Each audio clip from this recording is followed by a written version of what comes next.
E manawa pauri nei tētahi whānau I Rotorua, whai muri I te tukana o tētahi te tukunga o tētahi reta kaikiri muna ki tō rātau kuia. Ko te take o te reta nei he whakahe I te whakatūnga o tētahi kara tino rangatiratanga ki tōna kāinga ki te rohe o Glenholme.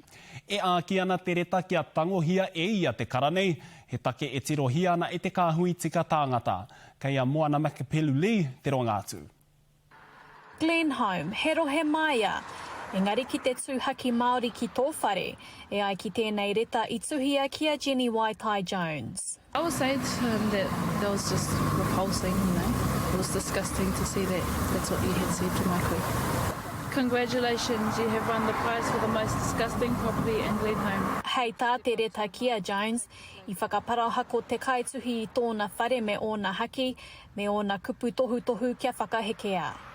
Yep, that made me angry as well, like knowing that that person obviously doesn't know my koe, you know. Yeah, just shocking to see that disgusting behaviour. Kua whitu te kautaua Jones e noho ana ki tēnei whare. A mo ngā tau e iwa tōna haki Māori e rere ana.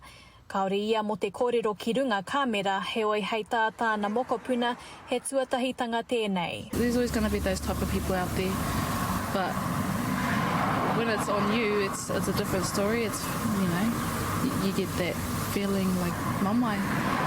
It's really sad. E whakahe ana te kai komihana take kaikiria Meng Foon. Are te tāngata e haina te tāmoko hea wāna nei ingoa kei roho. Koira te kuaretanga o tēnei tāngata. Me ngā kupu tautoko a ngā kainoho ki ngā tiriti. You don't have a problem with it? No, all good. Hey, and so she's making a statement. If people don't like it, then they have an issue. There's something wrong with them. I just think the person who wrote it is racist. I think it's just ignorance. You know, they probably need to knock on the door, get to know their neighbour.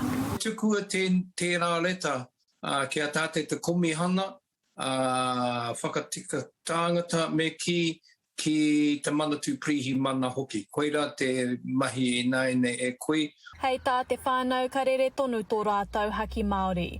Put your flags up and take a stand. Moana Makapelu te karere.